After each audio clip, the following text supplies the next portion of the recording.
Bonjour à tous, je vous salue, salutations, instance moïque. Je voulais dans un premier temps, avant de commencer cette capsule, m'excuser pour l'attitude que j'ai parfois, parce que j'ai un comportement, il semblerait, un peu présomptueux, porté par des gestes, une gestuelle prétentieuse.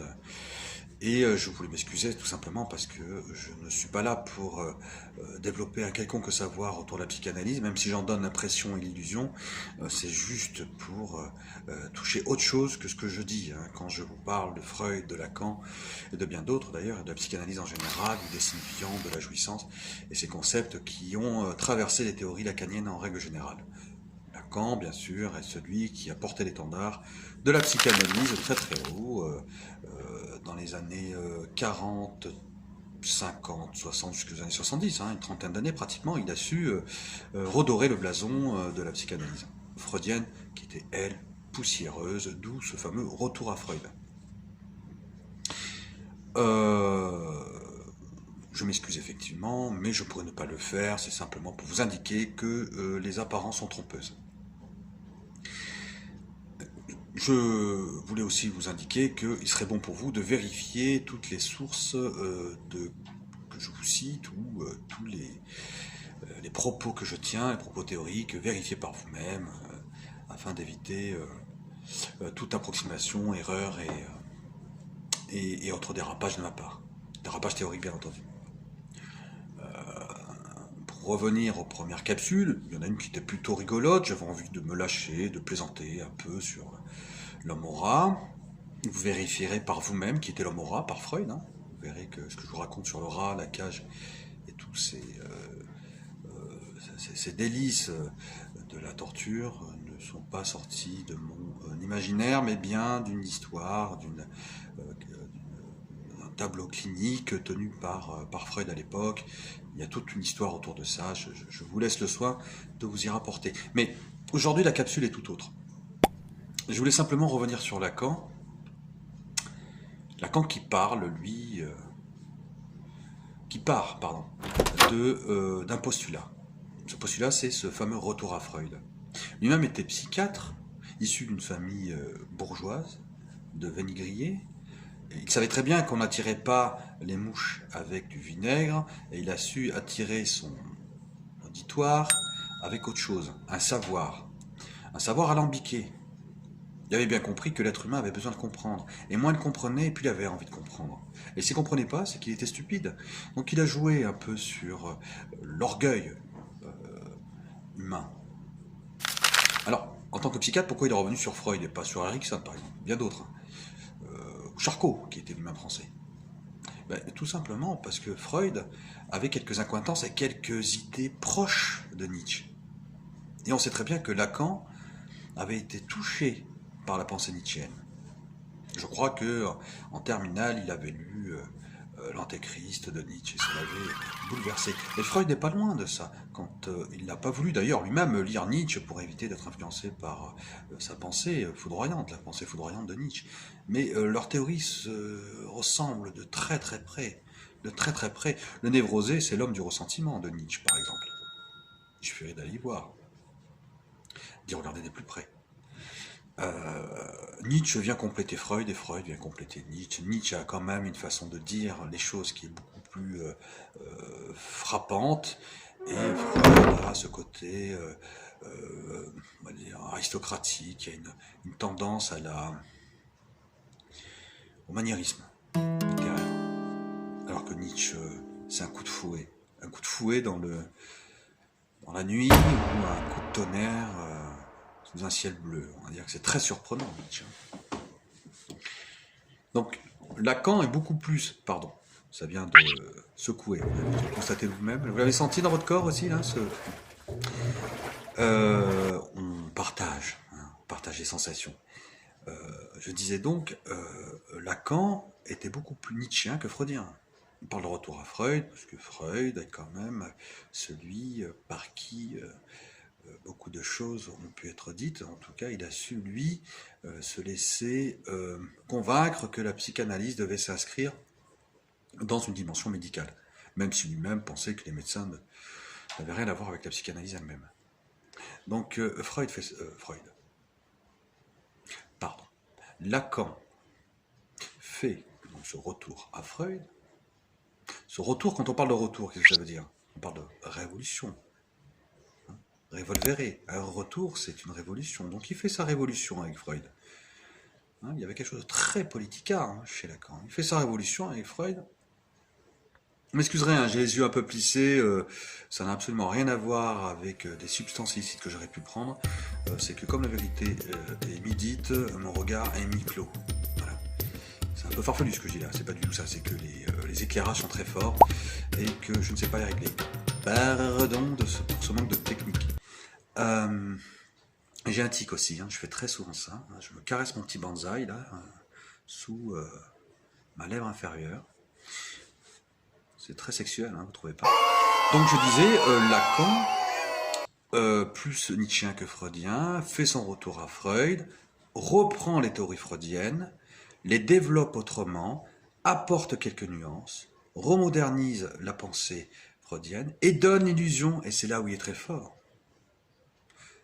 qu'il recrée avec les gens de son entourage de l'époque, qu'il recrée la psychanalyse, qu'il en devient le fondateur. Mais là où il est encore plus fort, et je l'ai constaté que très récemment, j'en suis désolé, c'est qu'il a pris les mots à la lettre.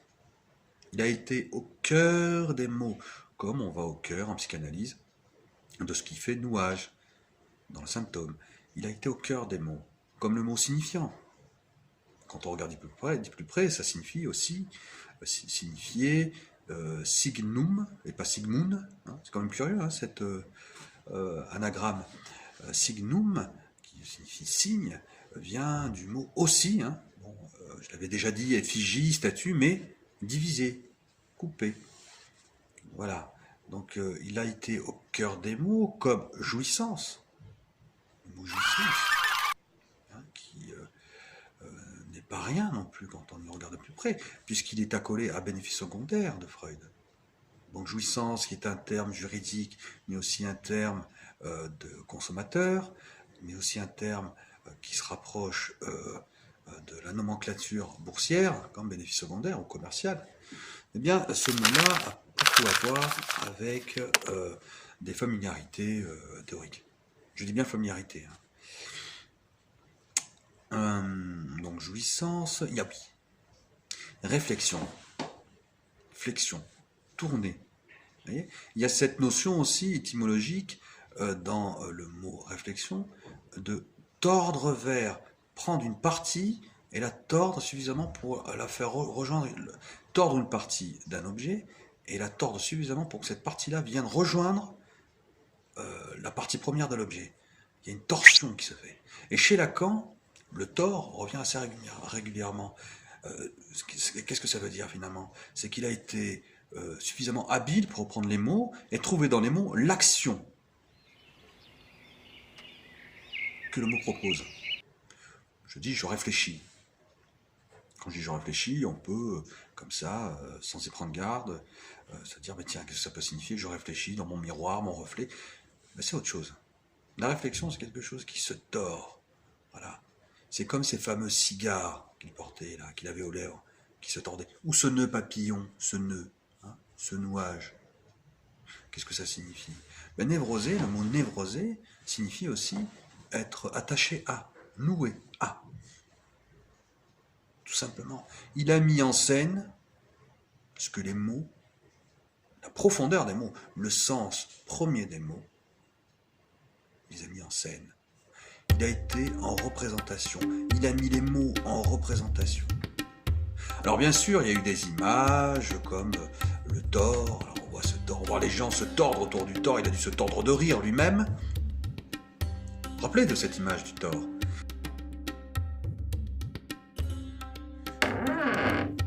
Je disais donc le tord. Lacan avait pris le schéma du tord comme un schéma explicatif. Ce schéma explicatif était juste un arrêt sur image sur l'action du mot réflexion. Mais à y regarder de plus près, tous les mots en particulier qui touchent à la pensée qui veut dire peser, mais pas seulement, pendre aussi, ou réflexion qui veut dire tordre, ce sont des mots à l'intérieur desquels on trouve cette idée de torsion, cette idée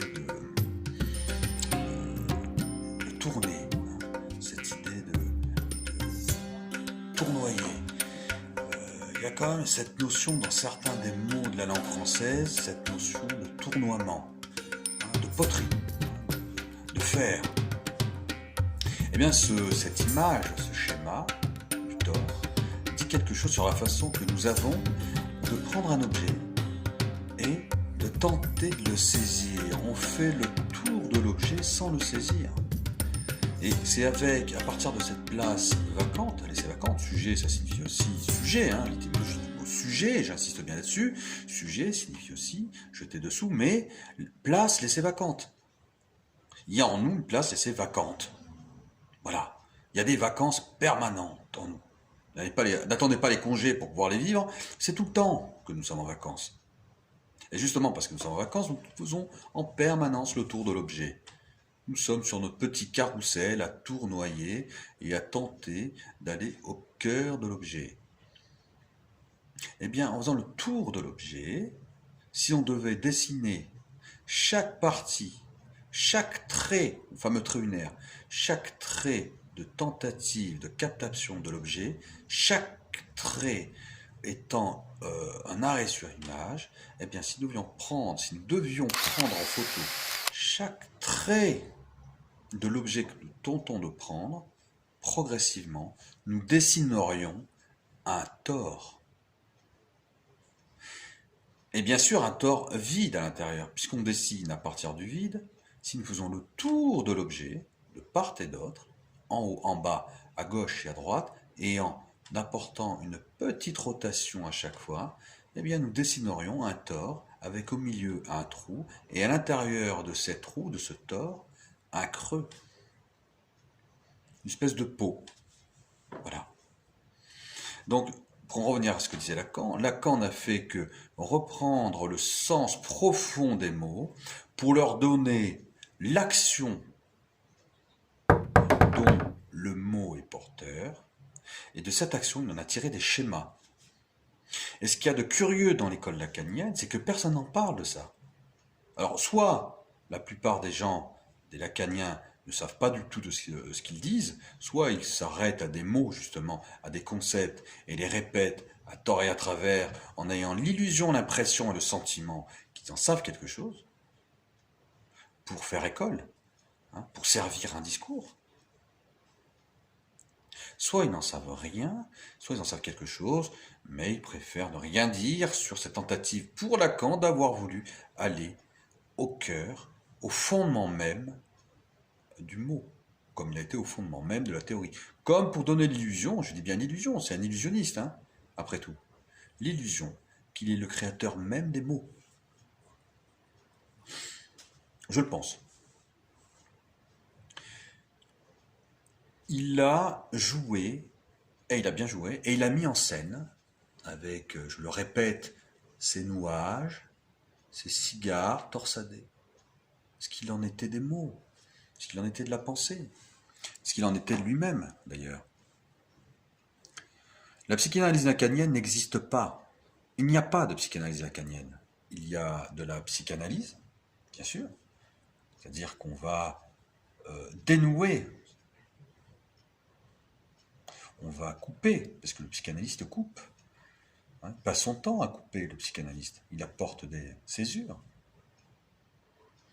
À couper dans le discours, le psychanalyste passe son temps à couper dans le discours pour que le sujet puisse faire un pas de côté. L'interprétation est preste parce que tout simplement, il faut savoir la saisir au bon moment. Le bon moment, c'est quand il y a un silence, on coupe. On n'apporte pas du sens. La psychanalyse n'est pas là pour apporter du sens. Donc on peut toujours effectivement se guider par la boussole lacanienne avec ses concepts fumeux, et donner à tous ceux qui veulent bien l'entendre l'impression que le lacanien en sait un long bout sur l'inconscient et sur ce qu'il en est, de la nature psychique de l'homme et de la femme. Pas du tout. Il n'en sait rien. Et justement, c'est parce qu'il n'en sait rien, ou qu'il en sait un tout petit peu. Il sait quoi? Qu'il y a de l'inconscient. Voilà.